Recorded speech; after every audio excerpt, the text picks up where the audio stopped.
Comment peut-on posséder 78% de diamants de la planète, 89% de platine, dont la moitié de la production est utilisée par l'industrie automobile, 81% de chrome, 61% de manganèse, 60% de cobalt, 20% de la production mondiale d'uranium, 90% des réserves de platinoïdes, 80% de coltan, 70% de tantal, 40% des réserves aurifères et 10% des réserves pétrolifères. Bref, comment peut-on détenir le tiers des réserves mondiales, tous minéraux confondus, et rester le continent le plus pauvre du monde?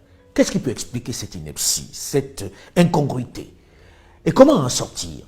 Certains profitant ou jouant sur notre propension à tout expliquer par la fatalité, la sorcellerie ou le spirituel, la volonté de Dieu, ont sorti le fumeux concept de la malédiction du pétrole, ou plus fort, la malédiction des minerais, des matières premières. Pourquoi elle n'existerait que chez nous et pas chez les autres? Pourquoi le pétrole serait une bénédiction pour les pays du Golfe, tels que l'Arabie Saoudite, le Koweït et autres Qatar, et il serait une malédiction pour le Congo-Brazzaville, pour l'Angola, pour le Tchad, pour la Guinée équatoriale, pour le Nigeria? Soyons sérieux, ayons le courage de regarder les choses en face. C'est quoi la réalité? Adoptons le pragmatisme des jeunes pour en finir avec les incantations. Prenons la République démocratique du Congo, l'un des plus grands paradoxes de notre continent. Premier producteur mondial de cobalt, avec ses 100 000 tonnes chaque année. Il fournit 70% de ce minerai essentiel dans la fabrication de batteries pour voitures électriques et pour nos milliards de téléphones portables. Premier producteur africain de cuivre, avec plus d'1 500 000 tonnes par an. Le Congo est assurément un scandale géologique, puisque la liste de ces minéraux est longue et importante. Diamant, près de 19 millions de carats par an. Or, plus de 40 000 kg par an. Zinc, 7 800 tonnes. J'arrête là l'inventaire parce que, comme le disait l'auteur Frantz Fanon, l'Afrique a la forme d'un revolver dont la gâchette est le Congo. Les superlatifs, pour le dire, sont foison. Scandale géologique, pays béni des dieux. Mais dans le même temps, l'immense majorité de la population dans ce territoire grand comme l'Union européenne, avec cette immense richesse, vit avec moins d'$1 par jour. Que s'est-il passé pour qu'on en arrive là? Il s'est passé que ce vaste pays, après la colonisation belge, en est sorti avec de sérieux stigmates. Je ne vais pas revenir sur toutes les spoliations et pillages perpétrés par le roi Léopold II dans ce qui était sa propriété. Les jeunes ces dernières décennies, avec le talent qui est le leur, l'ont largement commenté. Ils l'ont déjà abondamment évoqué. Évoqué le cynisme qui fait que 5 jours seulement après son accession à l'indépendance obtenue au forceps, les colons belges et Bruxelles ont suscité une guerre financée par l'Union minière du Haut-Katanga, l'ancêtre de la GECAMINE. Guerre qui dure encore jusqu'à cette date. Guerre qui a permis pendant tout ce temps de piller tranquillement, de garder la main sur les immenses richesses minières du Congo. Avec bien sûr souvent, il faut le rappeler, la complicité de quelques nationaux, de certains dirigeants et des voisins aussi, qui se servent sans gêne. Mais le vol, la razzia, ne s'est pas arrêté là. Elle s'est poursuivie plus tard avec les décisions de certaines institutions internationales, ce qu'on appelle du doux nom de partenaires multilatéraux, qui sous le prétexte d'apporter leur aide, leur science, ont gentiment conseillé à nos dirigeants de confier leurs richesses à des compagnies occidentales savamment choisies par elles. Pour une fois, un responsable de très haut niveau, président de la puissante GECAMINE, qui a en charge la gestion de cet inestimable patrimoine, explique le mécanisme, la décision qui a spolié les Congolais, qui les a privés de leur principale richesse. C'est le FMI, c'est la Banque mondiale. Qui décide de céder vos richesses à des entreprises. Qui conseillent, qui vous disent, vous, État congolais, vous n'avez plus les moyens financiers de maintenir et de développer vos actifs miniers.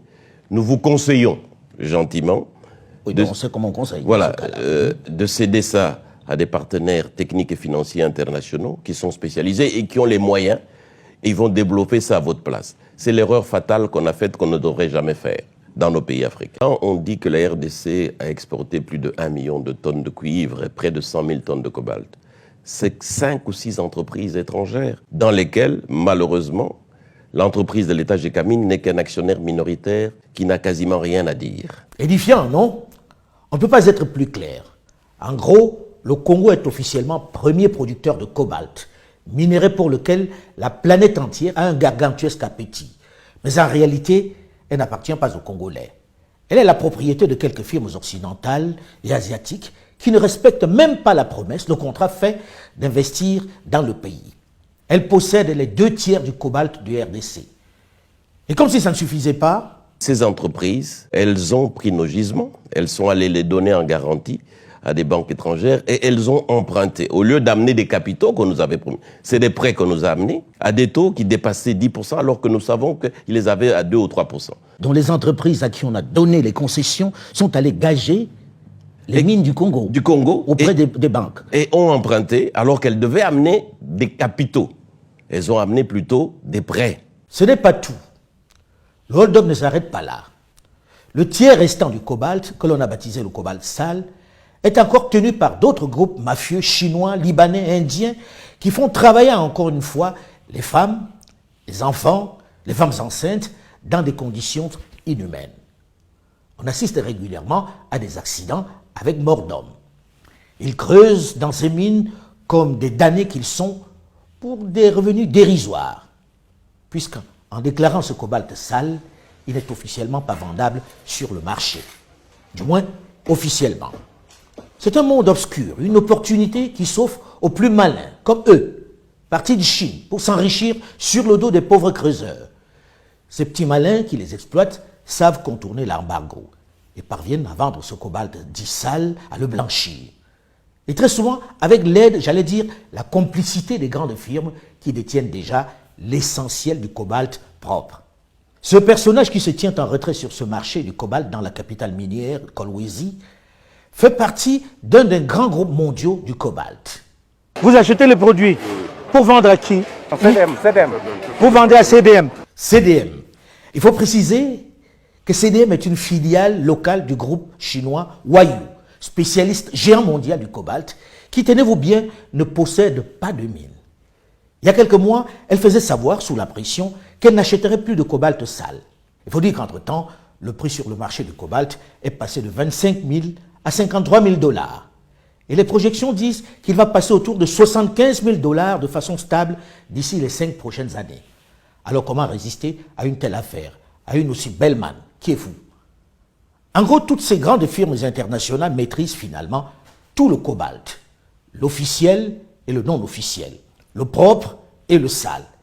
Et les Congolais sur le terrain, les mineurs, les creuseurs de ce cobalt que les petits malins achètent à vil prix, se battent, se déchirent pour ce peu qui reste. Figurez-vous que ces mineurs qui vivent comme des taupes creusent jusque dans leur propre salon. Les guerres auxquelles on assiste, les batailles entre les communautés villageoises qui défraient régulièrement la chronique en RDC, les tueries perpétrées par des bandes armées viennent essentiellement des tentatives pour de petits groupes de maîtriser des pans du peu de minerais qui restent sur le territoire. Notamment dans l'est du pays, où ils se tuent pour des miettes qu'ils revendent à bas prix à ces trafiquants. En gros, les firmes Glencore, China Mobile Denom et Sycomine, qui détiennent les 2/3 de cette matière minérale qu'est le cobalt, réalisent 18 à 20 milliards de $. Des chiffres surréalistes sur le seul cobalt et le cuivre de RDC. Tandis que l'État congolais ne perçoit que 1,3 milliard, c'est-à-dire à peine 10%. Vous avez bien entendu, à peine 10%.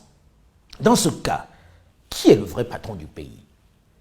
Et comme si ça ne suffisait pas, il n'existe pas de mécanisme de contrôle fiable pour s'assurer que ce qu'il déclare est réel. Regardez ces jeunes qui vivent comme des taupes, qui risquent leur vie chaque jour pour quelques grammes de cobalt. Et regardez cette voiture, ce véhicule électrique considéré comme le nec plus ultra, la Tesla. Sans lui, elle n'existerait pas, quel que soit le talent du créateur. Mais regardez le fossé qui sépare le monde du fabricant de celui du creuseur. Cherchez l'erreur. Ce que nous venons de voir dans le cas du cobalt n'est rien comparé au hold-up réalisé dans l'or,